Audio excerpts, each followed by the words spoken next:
ముఖ్యమంత్రికే వేస్తున్న ప్రశ్న, fine question అడగాలి, లేకపోతే మీరు ఏం చేస్తున్నారు? సో ఇట్లా ఎక్కడి నుంచి ఎక్కడికో పోయింది టాపిక్, కానీ ఇవన్నీ ఫ్యాక్ట్స్.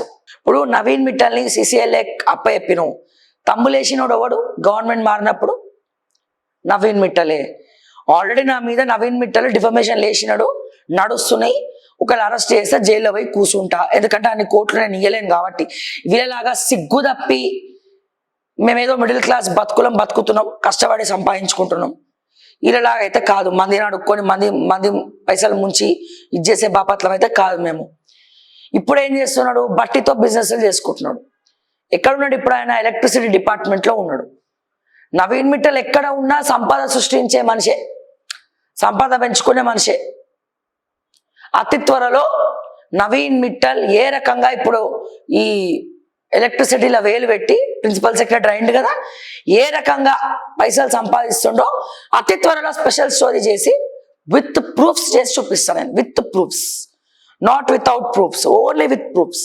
దమ్ముంటే తీయమని ఎంక్వైరీ ఏమని రేవంత్ రెడ్డిని చేయమను. నవీన్ మిట్టల్ గురించి ఎంక్వైరీ ఏమని దమ్ముంటే. ఏం జరుగుతుందో బట్టిపేషిలో ఎలక్ట్రిసిటీ డిపార్ట్మెంట్లో మీలాంటి వాళ్ళే కదా శవాల మీద పాలాలు ఏరుకునే టైపు, ఏరుకొని మింగే టైప్.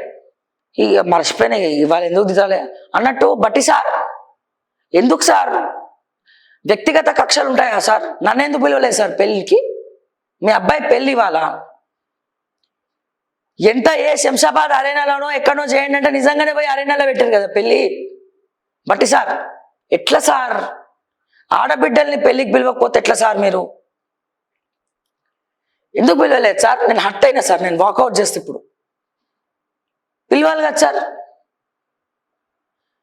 మీరు కూడా మా అయోధ్య రెడ్డి లెక్కనే. అయోధ్య రెడ్డి ఏమో గృహప్రవేశం చేసుకున్నాడు, పిలవలే.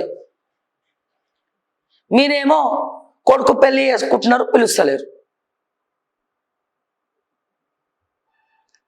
ఎట్లా సార్? మీ ప్రతిపక్ష నాయకులు బీఆర్ఎస్ పార్టీని మాత్రం పిలుస్తారు, బీజేపీని మాత్రం పిలుస్తారు. వ్యక్తిగత కక్షలు ఎవరిపైన అయినారు, అల్లుడే పేకాటే అంటారు. కానీ మేము తిడితే మాత్రం మీకు మండుతుంది, మమ్మల్ని పిలువరా sir? I hurt sir, I hurt. నేను హట్ అయినా అంతే. ఇప్పుడు నన్ను మీరు పెళ్ళికి పిలవలే కాబట్టి అతి త్వరలో ఒక పెద్ద న్యూస్, ఒక పెద్ద చేయబోతున్నా సార్. ఐ హట్ అంతే. నన్ను మీరు పెళ్ళికి ఎందుకు పిలవలే? నేను హట్ అయినా. ఇప్పుడు నవీన్ మిట్టల్ రూపంలో ఒక భారీ స్టోరీ చేయబోతున్నా. ఎందుకు శ్రావ్య ముందే చెప్పావు? ఆ స్టోరీ ఏందని చెప్పి నా మీద కేసేస్తే, గతంలో తలసాని శ్రీనివాస్ యాదవ్ గురించి ఒక స్టోరీ చేసిన. ఏం చేసి మా హార్డ్ డిస్క్ ఎత్తుకపోయారు పోలీసులను పంపించి. ఇప్పుడు కూడా అట్లా చేస్తే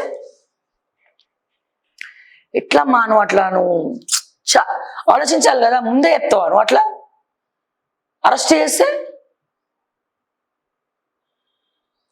నాకు కూడా కావాల్సింది అదే. ప్లీజ్, సినిమాలలో చూసిన నేను జైలు ఎట్లుంటుందో, నిజ జీవితంలో చూడలే.